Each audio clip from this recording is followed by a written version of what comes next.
I'm walking down the I do want to say to Donnie and many of you in this room that over a very long career in this city, all of you have helped me and my colleagues tell the truth and to try to tell. I'm from South Carolina, so I just may not look like you. Look at Donnie. What does this event mean to you, Miss Peggy Morris? Oh, my heart, Happy 20th anniversary. my heart is about loving up on my sisters. Do you know what it feels like to have your sisters in the room? Donnie. Letting His glory shine through. Dare to be you, dare to be me, and dare to be different and unique. I'm gonna be the best me I can be by letting His glory shine through. I am beautiful, I am blessed, but not just what you see in the flesh. The doctor lived next door to the janitor to the reverend, and the lawyer. We were together. Now we get so high and mighty that you create stress for your society because you don't like poor black folks either. That's a health problem. Get yourself together so I can stop being taking care of geriatric people and get back to pediatrics. I thank you, Donnie, for all you've done. Let's keep doing it all the more. I'm gonna be the best me I can be by letting His glory shine through. Dare to be you, dare to be me, dare to be different and unique. I'm gonna be the best me I can be by letting His glory shine. First name's Donnie, last name's Glover, in it to win it for the long haul, baby. All right. So, you know, this week is Black History Month. And for all of those who think that it's a conspiracy, because February is the shortest month of the year, it is not a conspiracy. It's the shortest day of the month, the shortest month of the year. Yes, it is. But it's also a month that where we recognize Frederick Douglass's birthday. And Black History Month, which starts Wednesday, was originally Black History Week. Yeah. Dr. Carter G. Woodson, those guys, fathers of Black history, insisted that we have some time to reflect on the accomplishments of people of color. So we will be highlighting a number of Black history facts. You know, I love Black history. We talk about it all year anyway. But Dr. Carter G. Woodson is known as the father of Black History Month. Now, there were others. I mean, you cannot ignore J.A. Rogers. And he was very good at creating caricatures, cartoons that celebrate Black history. You know, we really don't talk about a lot of Black history these days. We get distracted. A lot of our young people think Black history is not important. Maybe we as adults don't talk about it enough, but there's so much to know about Black history. And you know, for instance, in America, there's this image of Africa that's been painted to the world, that Africa is dark, Africa is ugly, Africa is unevolved, Africa is behind the times. And I need you to know that's all just propaganda. It's no different than the propaganda that Fox News spews every single day. So again, we'll be talking about some Black history.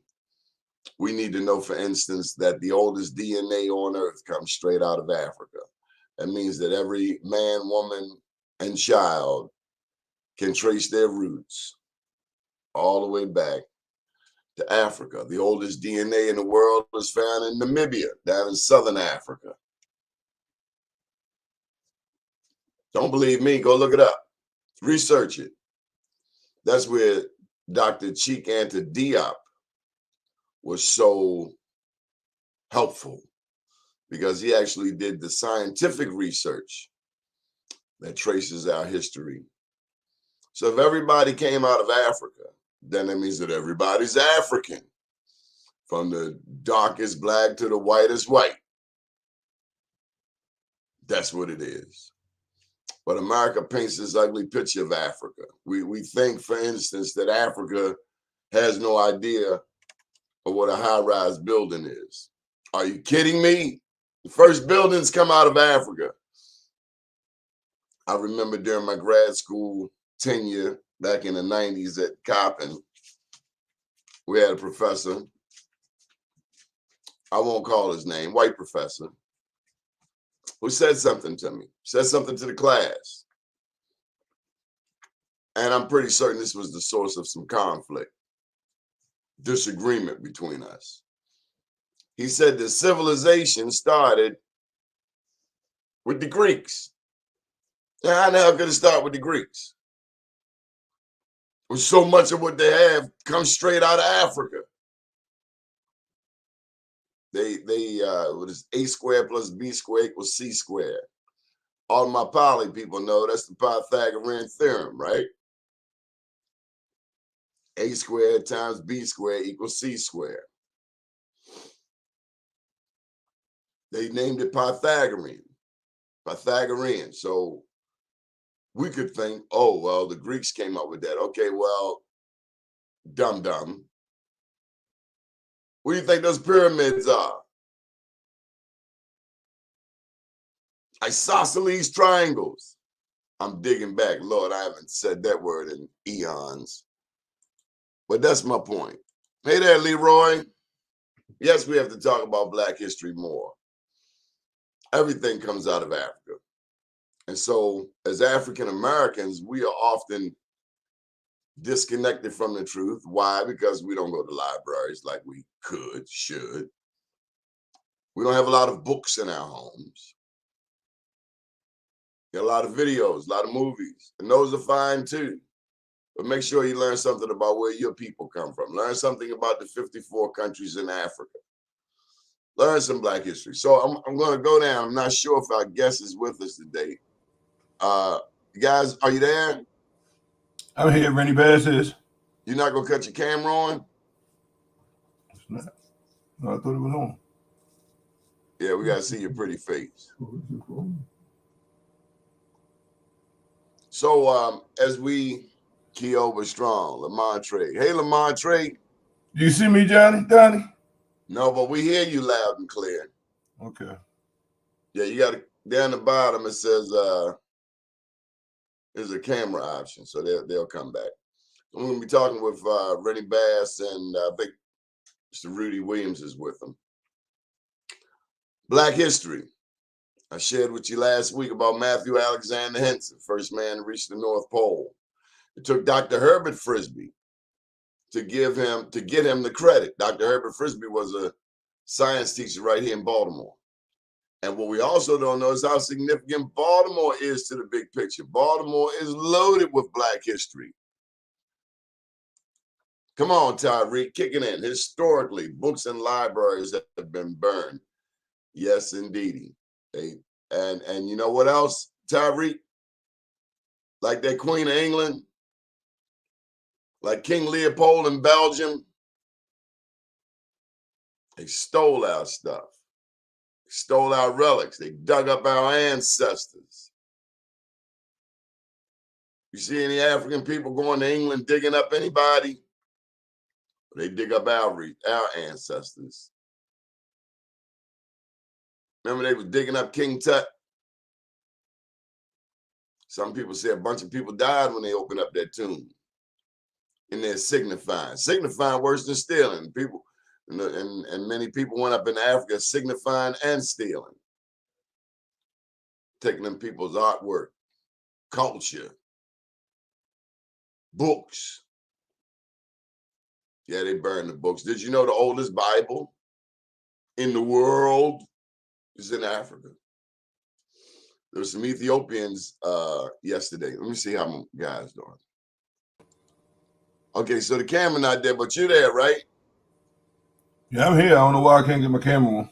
Okay, well, it's all good. It's all good, Renny Bass. How you doing today? Doing excellent, man. How about yourself? Feeling strong, KIOBA strong. KIOBA strong. What is KIOBA? KIOBA is a collective of black men. The acronym is Keeping It 100 Black Men Association.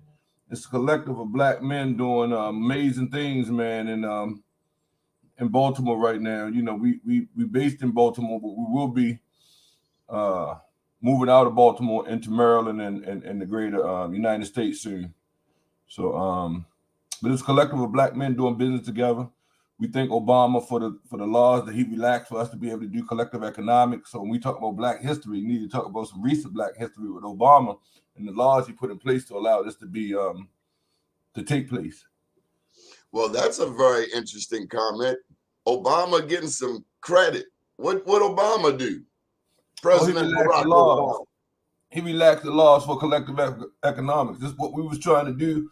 Technically, it was illegal for more than 100 black people to put their money together and do a business before Obama's administration. Really? We're trying to lock us out of this great thing that they call the American dream.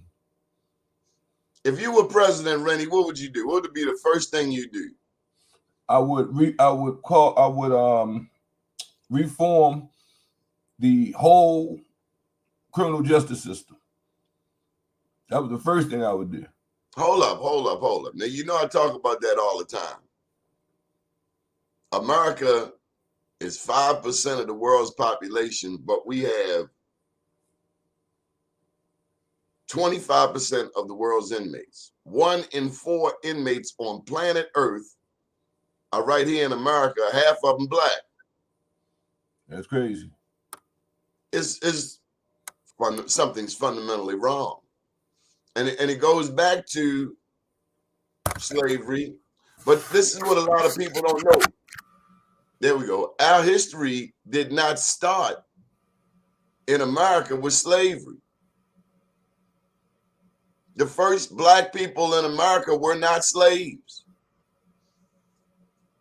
I told them about it in this book. I told them, like, for instance, I Am Black Wall Street. They say that in they say the year is 1619. I hear all of these scholars. That's why you got to get my book. We were here before 1619. This book tells you about blacks in America in 1525. 1525. I also tell you in the book about Juan Garrido. He was a Spanish conquistador. So the first blacks in America were not slaves. Not to mention that there were black people already in America when the European arrived. We been knew how to sail the seas.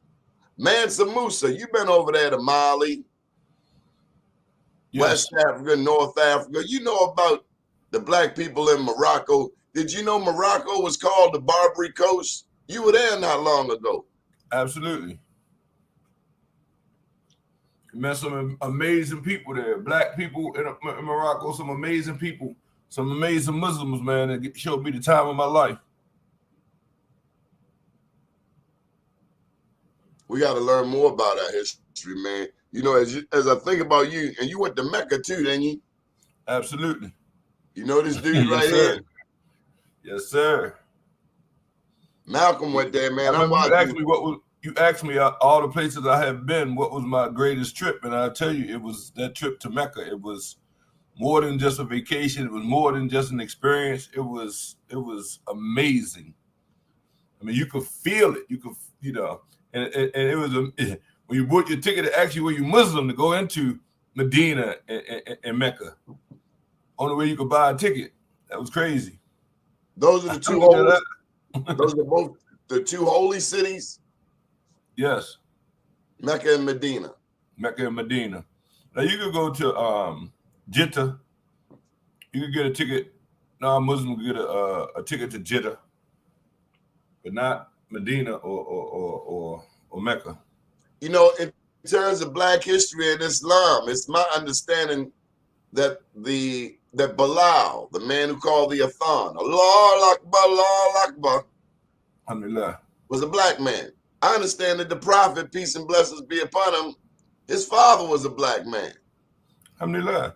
And in Medina, at the prophet's masjid, which is a compound, they have a museum there, and they give you the breakdown of the prophets.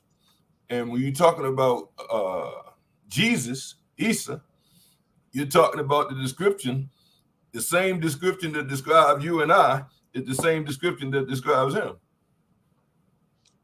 What has America done to our collective memory about black people? Say it one more time. What has America done to our collective memory of black people? Like, we see Tarzan, when we were kids, Tarzan was on the TV swinging through the African jungle. And we got to thinking, oh, wow, a white man run Africa. Now, you know, and I know, if them Africans saw a white guy swinging through the vines, they'd have shot his ass. Absolutely. He'd have been speared, shot, guard, and feathered. But then we forget about what the Belgians did. But anyway, I don't want to get distracted. I don't want to talk about what they've done to our people and what we have done to ourselves, because we played a hand in slavery. Matter of fact, when you were over there in Morocco, you weren't far from Libya. Right. And ain't that far from you. A couple of countries over, across Algeria. But that's Yemen. Yemen, that's over there. You know, my daddy said there's no such thing as the Middle East. So Saudi Arabia is Africa in his book. Absolutely. No, you know, when I was in Jordan, Renny, I never felt so at home. I felt more at home than the people there. I felt at home in the Middle East, in Africa.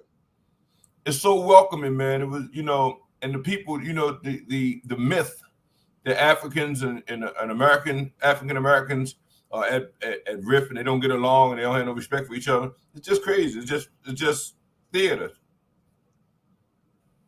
And then we let these other people come in and tell us who our brother is. So KIOBA, how did he get started? Well, God. It got started to God. But it's really a brotherhood in motion, man. KIOBA is really a business brotherhood. You know, we went out and played golf. We went to Top Golf yesterday for one of the brother's birthday, man, and just enjoyed ourselves, you know. And we talked KIOBA business. And, you know, sometime today I'll talk to, I know Lamontre is on the line. Sometime today I'll talk to Lamontre for some KIOBA business. He is an amazing young brother too, man. You know, this brother is amazing for the things that he's doing in the city. You know, he's our millennium. He's our youngest brother. And I'm so proud of that brother, man, for what he's doing, what he has been doing. And I met him maybe 5 years ago. And he was already in the game. So we gave him a Black Wall Street Award. His picture's actually on a promo. You, him, and myself, when we were down at the Downtown Cultural Arts Center, your facility. Who is he? Say it again. Who is Lamontre? Lamontre Randall is one of my KIOBA brothers. He's a good friend of mine, man. A serious young brother. He is the construction piece. He went out and got brought the MHRC license into KIOBA. Just took the initiative to go do it himself. He is just a phenomenal young brother, man. And he's my little brother and my KIOBA brother, and I'm proud to say that. You know, is that the hat? The KIOBA hat? Is one of them. KIOBA line is coming out, man. Being a store near you real soon. We got some gear for you down in Glover too. What else they gear for you? Okay, what else they sell? What else are you gonna put it on any other clothing? You know, we got jackets, we got t-shirts, we got sweatsuits. Sweatsuits. Yeah, we consulting with some young ladies right now, so we can do a women's line, KIOBA women's line. We have a lot of support for young ladies, man. Women love the concept of what we're doing. Tell me about that, Renny. I was having a conversation over the weekend about how Black people, we have $1.6 trillion, $1.5 trillion in annual disposable income. We'll go out and spend exorbitant amounts of money on things that at the end of the day don't change our trajectory as a people. And women, black women, they control much of that money. How do we get on the same page? How do we get back? How do we pull back from spending on things that don't really help us? Well, I think it's conversations like this, your show, for instance, you know, and big shout out to Be More News and Donnie Glover. We need to support you more so you can affect and reach more people. But I think that's it. I think just educating, making moves. You know, we as in KIOBA, we try to lead by example. We don't have a whole bunch of conversation. We just go do the work, get it done, and say this is what we're doing. This is how we're doing it. You know, so and then, you know, because we don't believe in the concept of fixing houses. We believe in the concept of fixing communities. So we go into a community. We're not just there to fix a house. You know, we want to talk to the community. We want to know what's going on and how we can help. Well, you saw what was going on in my neighborhood. Less than 3 blocks from my house, they shot 5 people, and I heard the shots. 5 people, 60 seconds. Boom, boom, boom, boom, boom. Even some inadvertent passerbys. We are better than that, Renny. And then I hear the mayor. And you might want to step off for this one, but I hear him pointing the finger when I don't hear anybody saying about the police who allow this loitering to fester. People can't even go into the sub shop, into the corner store, because there are people hustling. And I ain't knocking the hustlers, but these are older people a lot of times, just trying to get a coffee, a hot tea, a sandwich, and they got to step through all of this foolishness. So all of the madness breakouts, boom, boom, boom, boom, boom, boom, boom, boom, boom. And the police around there, and it's like, you know, the 60s riots all over again. But in 48 hours, it'll be right back to where it is. But the law enforcement knows where this foolishness is. They know where Penn North is, and they allow it to fester. Because the consent decree, I forgot that lady who got the consent. Oh, I know her name, Catherine Elizabeth Pugh. She ran over there to Barack Obama, and said, we need a consent decree. And so the consent decree came in, the cops got hemmed up like, and now the cops don't want to do their job, and they just step back, let them kill each other. That's what it is, let them kill each other. And then over the weekend, we see the Gun Trace Task Force of Memphis, 5 black cops beat that young man like a runaway slave. Well, I think it's like the continuous, and it's kind of crazy that I'm saying this now, right? And you know, I'm gonna tilt the camera so you can see my man. We sitting here having some business, doing some business, and he just happened to fit into this conversation. You see what that is right there? Uh-oh. There's the general, Mr. Rudy Williams. Rudy, what's up? Good morning, man. How you doing? Man, this is wartime, man. All the time. How you been, Mr. Rudy? Man, everybody know you, Mr. Rudy. Yeah. What's happening with our community, big brother? We shooting each other like we ain't got no love for each other. 15 years old, killed up Forest Park. How do we change this? What do we do? Whose fault is it? When will it stop?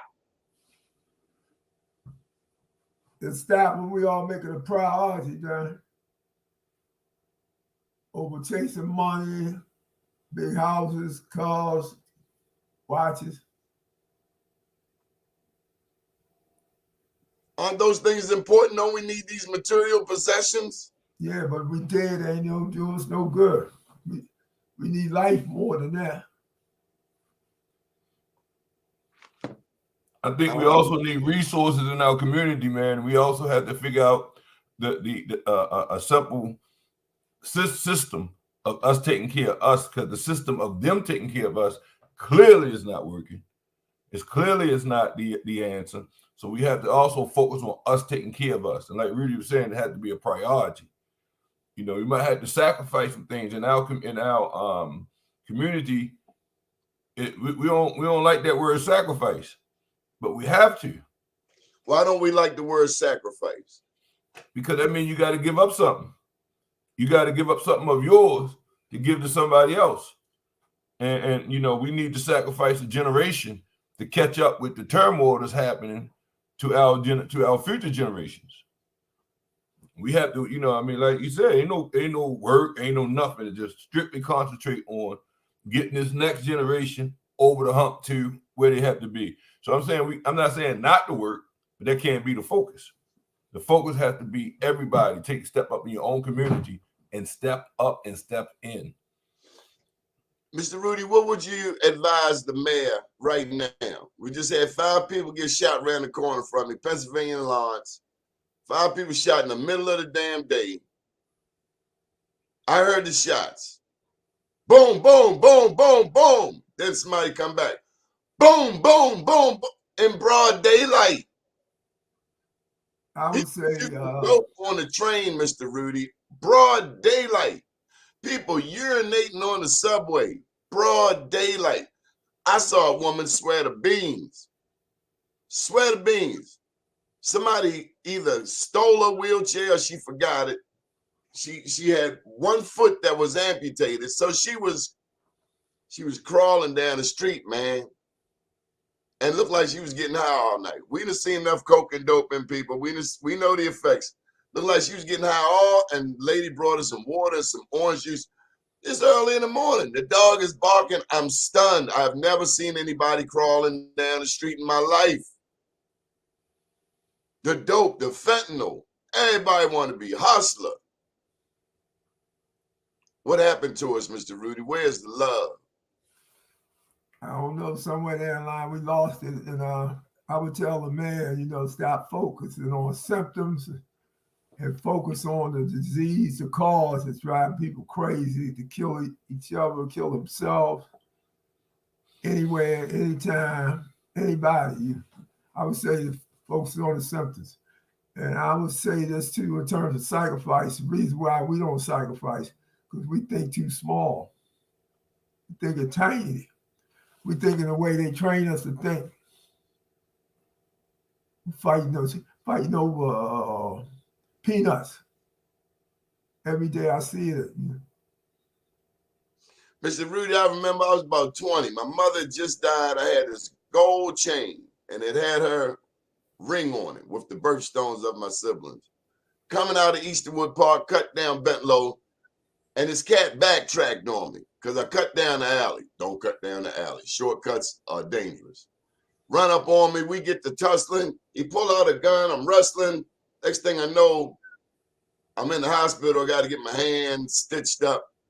I see this cat. No more than 2 weeks later, down Gilmore Homes. And as angry as I was, I just asked him, I said, why don't you go out to Towson and rob somebody out there? Why are you robbing your own people? That's what I was thinking. Yeah. We get scared. Yep. Why don't we take that heat to people who deserve it, like Donald Trump? Why won't they lock him up, Mr. Rudy? They won't lock him up because he's one of them. Simple as that. He's one of them. They shut him down because he didn't play the game right. He wasn't supposed to expose the game so nakedly like that, So they shut him down, right? But they're not going to put him in jail, Mr. Rudy, if you don't file your taxes, they'll be on you like you stole something. He said he ain't showing his taxes. He do whatever he want. He's a traitor.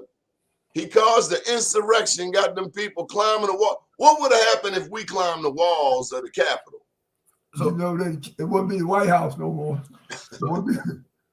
So let me just say this, Don. He had two of the most. It's 3 components, right? And he had the 3 of the components that it takes to get things done in this country. He has money, he has whiteness, and he has power. With the ignorant people that follow him. So with those combinations, right? This is the law. He sits up here. So if he was to lose two of those components, then maybe they would be able to deal with him. But in their system that they built, that's like kryptonite. He has the tools for like kryptonite, untouchable. So we watching this in prime time. He says nobody above the law, but we understand that even down to the lowest person on the street, the lowest person in the government is the police on the street. It's okay for them to lie in their investigations. You know what I'm saying? Police don't lie, do they? Yeah, but not only do they lie, man, just like we was talking about what happened in Memphis, right? I don't think it's about Brandon or nobody else having a conversation for our safety against the police, right? In our own community, we got to deal with that. We got to have the OGs step into the community and take the hit and say to the brothers, rules and regulations to the streets. And if you violate these rules and regulations, we're going to violate you. There's real conversation that need to be had. But the real conversation with the police is the same thing. No more illegal activity from the police. No more. So it's very simple. It's a very simple conversation. I had this with police, with 3 different police and 3 different conversations over this weekend. And all of them got frustrated and got mad about the conversation. Renny, I want to bring something to you that I read in the Quran. It's out of and pardon my vernacular, it's out of the Spider, number 29. Mm-hmm. And it says, have the people suppose that they will be left alone and say, we believe. I'm going to say it again. Have the people suppose that they will be left alone and say, we believe, without being put to the test. Right. We have tested those before them. God will surely know the truthful, and he will surely know the liars. Is this a test of faith? It really is. It's really a test of faith, but I think it's a real conversation with the law enforcement from the community. Because, at this juncture as Black men, we realize that the system is not going to protect us. And if you fool to think the system is still going to protect you, then we just got to let you sit by yourself until you understand that what's happening and for real, what's really happening. And then the real conversation is this. You know what I'm saying? The same thing you have with any enemy, any oppressor, right? We done with it. We finished. So any illegal activity is going to be matched with any illegal activity. If you beat, rob, and kill us, we're going to beat, rob, and kill you. And if you have a problem with that, then you are the problem. Very simple. Mr. Rudy, what does it mean to be from Baltimore? You've been all over the world. When they find out you're from Baltimore, what's the reaction? Well, I ain't did too much travel since I've been home, but while I was in federal, they moved you around. And I met people from all over the world, all the states in the United States. And how people see us in Baltimore, they see us as a hard town, pretty hard town, but they know that we stand up, we give respect, and we play fair than most other towns. I don't know if that's still true anymore, but that's the reputation we have. What can we do to reach these young people, Mr. Rudy? I'm gonna tell you what they did in Africa some years back. Library. This goes to sacrifice too. All the women, they had a war going on, killing each other. It got so bad, right, that all the women said enough is enough, and they came down and they sacrificed. They got in between them and women on both sides. So now you gonna kill your mother, your sister if you keep this war going on. That's the sacrifice. They stopped everything they was doing, their jobs, everything. Their fun, vacations, whatever they do, and they stopped everything. They said enough is enough.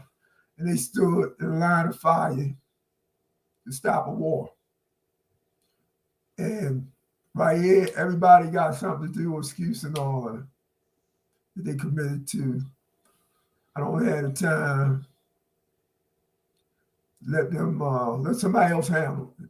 Let the government handle it. They get paid for that and all. But they not have been handling it. They Mr. Rudy, in your time away, you became a playwright. Were you writing plays before you went away? No, I was not. What made you write a play? What made me write a play? It was like a whole gang of things confusing together, they're massing together. It was, I started out writing letters. I seen the power of the pen, how you can use words to bound people to you. And I went from there, from letters to short stories to novels, screenplays, jokes, whatever pertain to writing and all. Then I was attracted to it. How did you see, what do you mean the power of the pen? You know that's my gun. This is my tool. What do you mean the power of the pen? That's real, you know. With the pen, you can make a person cry, you make them sad, make them sick, you make them laugh. Be right back. Keep going. It's a lot of things you can do with the pen. Because the pen is powerful. Your words resonate with other people. Then you have influenced people, especially in a positive way. Because words have words matter. Words have consequences. Most of the time, all this killing going on out there in the streets is because of words. They use them wrong. Whether it was at the beginning of these things, or while these things was going on, or way before, when the thought was shaping and forming your mentality. Shaping your mentality, all the movies, violent movies, and violent this we see, the violent lyrics in the songs, and even in the R&B. R&B always been mostly about, romance, love, It was inherent violence in there, not in the form that we know, but the form of emotional, mental, spiritual. And now it's increasingly, in R&B. You ain't got more money, get out. Ain't nothing going on but the rent, You got to have a job and all that. That's war talk. She said you don't bring that money home. No money, no honey. Right. Ain't nothing going on but the rent. So, the power of pen is amazing and all that. And it's liberating. That's one of the reasons I was writing too, is liberating. Here's a question from Tyreek. What are your thoughts on the increase of guns in our communities? What are your thoughts on the increase of guns in our community? My question to me, my thoughts is that that's what they want. They can't stop it. They can't stop the guns. They tell us they can't stop these guns and all that. But they can see all the way out in the universe. Yeah, Ronald Reagan was building up Star Wars, building up machines to kill aliens. But you can't see that. You can't see them guns. I bet if they would go bars, they'd be able to stop them. If they would go bars, they'd be able to infiltrate and stop them from getting in our community. Yeah. So the guns are being dumped on us. The fentanyl's being dumped on us. We got, Renny, when we were 15, sure, there was some 15-year-olds who had guns. But Renny, I think that number has increased dramatically. Or it's the flip. The amount of 15-year-olds that had guns back in the day, yes. Now they're the number of 15-year-olds who don't have guns. You understand what I'm saying? It's the flip, because probably like 60% of the kids, the youth in the street, they armed. You know, when I say in the street, I ain't talking about on the corner hustling. I'm talking about traveling back and forth to work. It's like a war zone in the streets of Baltimore and every major metropolitan city. Definitely is. It's like a war zone. You know, we talk about it like it's business as usual because we kind of detached from it. But get on the public subway. Ride the public subway. What they dealing with in Philly, Renny? You've been to Philly. Philly, one of your places. Yes. What's happening in Philly? What happened in Philly is the same thing. Disenfranchised, disconnection, you know, years and years and years of neglect. You know, the public education system. You know, it's all a cycle. It's all together. There's no one piece or two pieces. It's all connected. You know, so it's the disenfranchised of hope in our community. Where's the hope at? What's going to happen tomorrow? You know what we're waiting for? We're waiting for a tragedy. We're watching the clock like we're waiting for a game to come on, like we're waiting for a tragedy. What about fatherlessness, Renny? In our time, I've watched you with your son, with your daughter. I've watched you take care of moms. I've watched you keep family first. What about fatherlessness in the Black community? Well, I think that the righteous men in the community have to call that out. When brothers are not stepping up, taking care of their kids, and you know it, you have to call it out. You know, you can't make them comfortable. You can't be comfortable in the community. If you know a brother not taking care of his kid, he can't come and hang out with you. You shouldn't be able to sit in the barbershop and chat. You know, shun him. Don't give him nowhere comfortable to go. Make him get out and do what he's supposed to do and come back with his son so he can, you know, be welcomed back in. You know what it's doing. And what about the mothers who won't allow men to see their children? Well, that's a whole different story. We need legislation for that. We need to be able to have to streamline this, because not paying the money, you get to court as soon as they put the charge in. Not seeing your kids, that could take years, you know, because it's no priority. It's a part of the system. Like, hey, Mr. Rudy, you remember that movie? Was it Claudine? Yeah. Had James Earl Jones in I it. remember that. Mr. Welfare was that. Yeah, the welfare worker came around. James Earl Jones jumped out the window or something. Yeah, I remember the movies. I remember the song, Mr. Welfare. What was the title of it? Claudine. Before my time, y'all. He remember. Hey, Mr. Rudy, as the violence unfolded this weekend, we did a special, and somebody commented on the movie Cornbread, Earl and Me. Did you see that movie? I saw that movie. Absolutely. Yeah. I saw it up at the Met, Penn North, the Met. Remember the Met was up there? Yeah. Now, I didn't know, like I understand now, but that movie was about the same thing, a police shooting. Mm-hmm. Yeah. Hey, Daddy, I got an idea for you, man. Okay. All right. We need to hold a symposium, man, like we're doing now, with live people in the audience and all that, and talk about this. When you want to do it? Whenever it's possible, feasible. Oh, it seems like we need to do it right away because our city is in trouble. Yeah, I got a question. Mr. Rudy, what's up with Fox News? Well, you know, Fox News is going about the business of upholding white supremacy. It's got to be defended. It's under attack all over the world. People know what it is now, what it looked like, what it smelled like, what it tastes like. Should Black people work at Fox, considering the racists that they are? No. Hell no. I think Black people should work in there, but not the ones that's there, you know, that's going to parakeet every lie and allow somebody to write their report and they read it off the teleprompter. So, but I doubt that type of person can get in there. Right, that person will never make it in there. You know? Oh, you don't think I could work at Fox? Yeah. I think you can work at Fox. All right, you know what I'm saying? They should have all of one shift. You better go in disguise. I'd love to see you as the opposing voice. You can't go as Donnie Glover. You won't get through the front door. What happened when you see some of our people who go on Fox?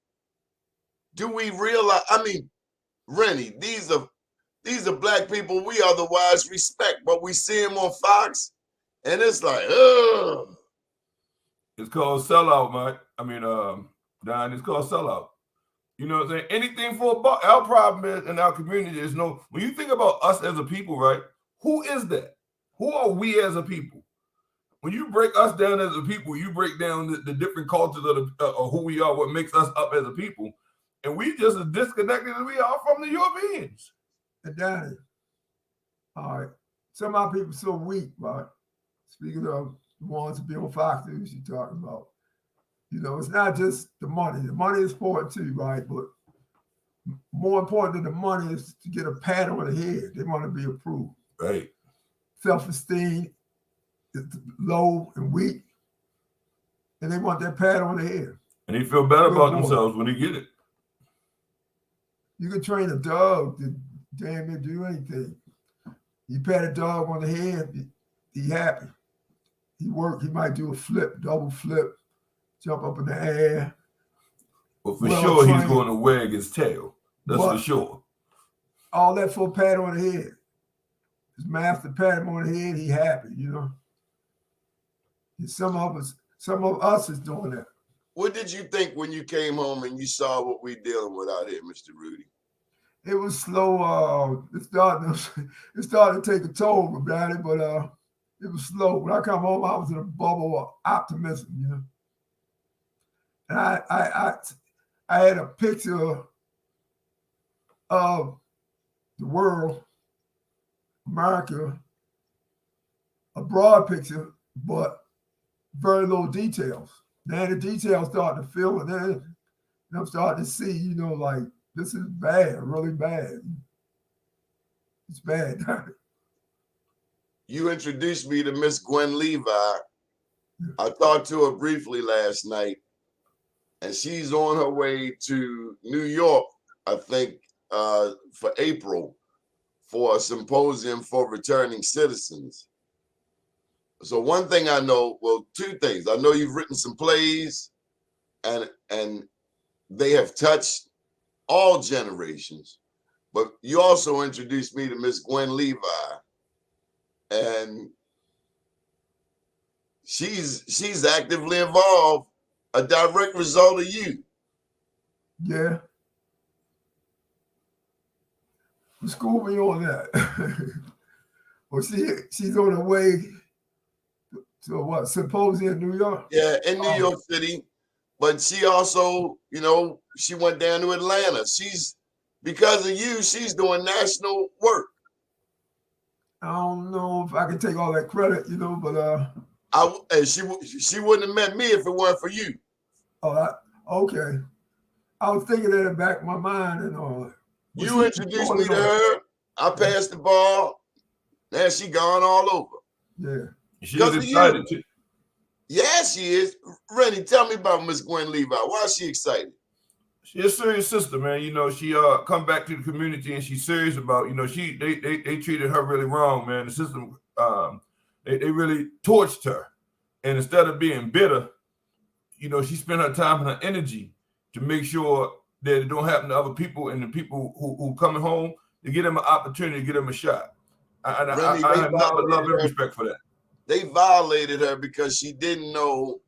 They sent her back to prison because she didn't know how to use the technology on a phone. And she was really troubled by that. Yeah, I guess she is. I'm saying, you know, if you spend one day in jail, yeah, you know what I'm saying, people troubled by that. So, you know what I'm saying? The fact that they sent her back to jail after she had spent all that time in prison, it just shows that the continued trauma that this system don't have no problem putting our people through, you know, on a day-to-day, everyday basis. And you know, Donnie, out of all the things she doing and still is doing, the most important thing to me is that she's not bitter. You can't do these things when you're bitter, you know? You can't do anything when you're bitter. And you get mad. All you do is get mad and mad about the same thing, thinking over the same thing. Why is it like that? Why did that happen? Why they got to be this way and all that? That's going to make you bitter. That's probably one of our big problems is everybody's bitter. I see it every day, the way they talk, they bitter. And they don't know that there's something wrong with that. There's something, they blind to that. Did you ever hear Nelson Mandela talk about that? After 27 years in prison, he came out and he said he was not bitter. No, I didn't exactly. He said something similar to what you just said. I could see it though, I seen the quote that he said. I ain't hear him say it, but I seen the quote. Yeah, that's a very important. Whatever you go to, it ain't gotta be prison. It could be a rough divorce. It could Sickness. be a knockout, bang out argument with a child, one of your children, or sibling or anybody. I see the anger, man. The anger is like a atomic bomb waiting to explode. I see the anger real, and then the anger go back to self-esteem. And why is our self-esteem is so poor these days and all that? Because we're not even in control of our own livelihood. I mean, man's self-esteem is based on productivity, and we're not productive. System don't need us no more. They got robots, man. They got AI, artificial intelligence. And so they don't need us no more. And when you need it, you feel useless and all that. Poor self-esteem, Is it true that to the American government, a kingpin is more dangerous to release back on the streets than a murderer? Yeah, that's how they see that. That's how they see that. Kingpin. Why? Because kingpins, to become a kingpin, you have to use your brain, even though you're in the wrong side of the law. You have to use your brain. You're a thinker, But organize. To kill somebody, you don't need no brains to do that. And as an organizer, not only do you make things happen, but you affect other people, have them make things happen as well.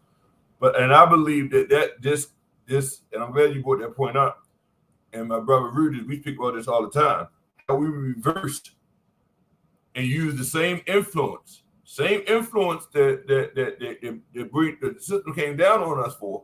How we used that same influence to turn it around and affect the streets in a positive way.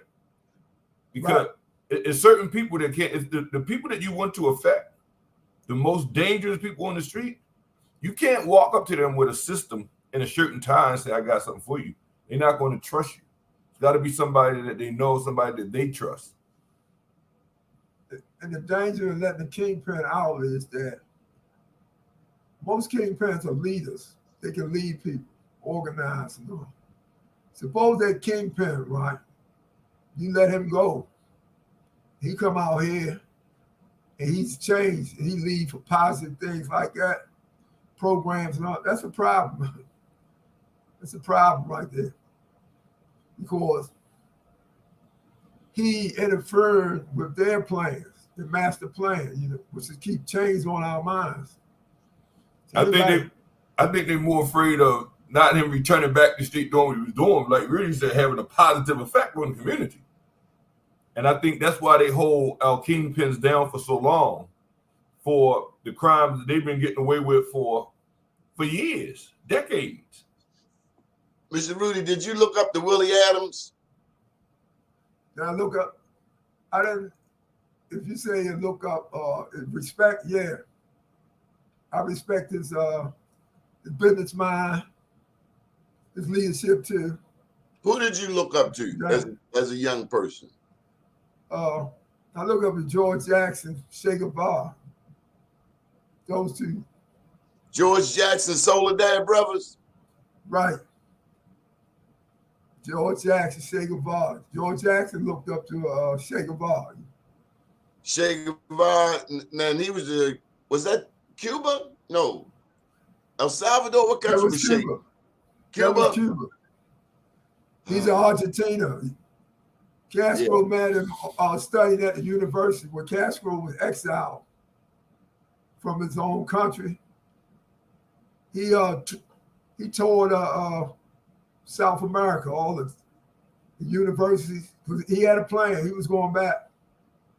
So he recruited about 80 students. Che Guevara was one of them, going to the University of Argentina.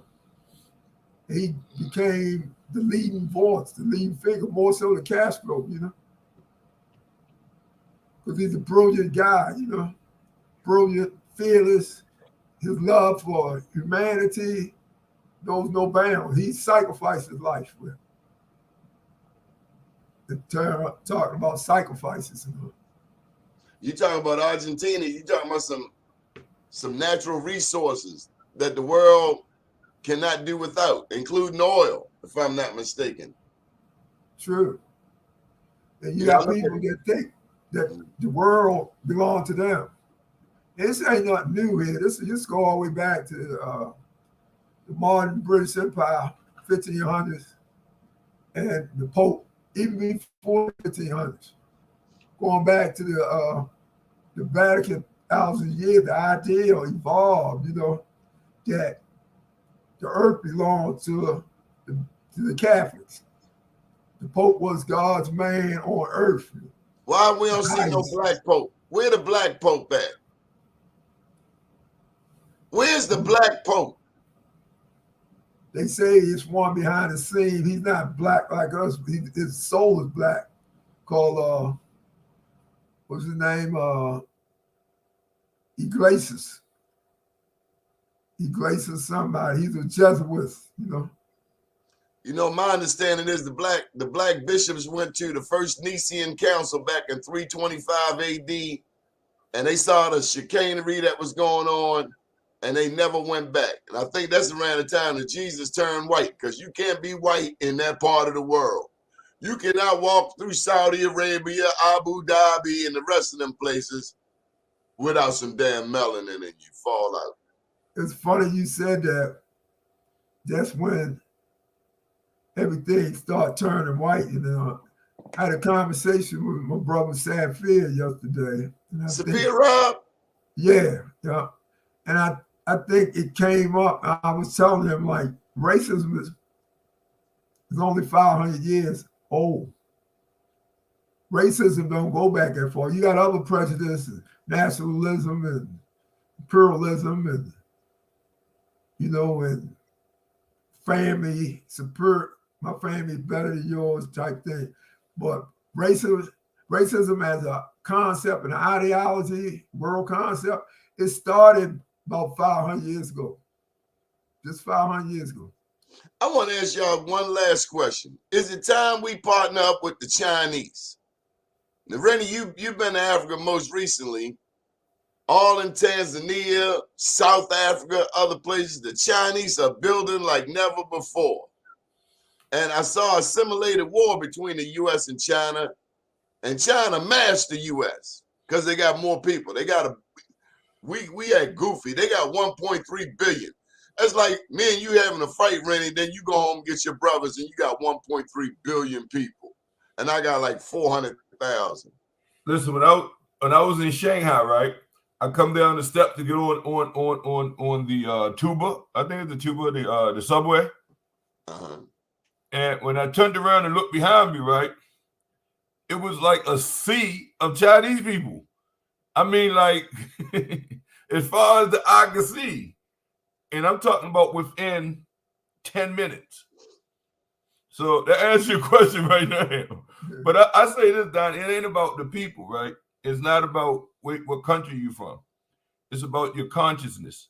So I think that all the conscious, all the conscious, decent, dignified people of the world should unite against evil. So I don't think it's country to country. I think it's a culture of decency and somebody who have empathy for others.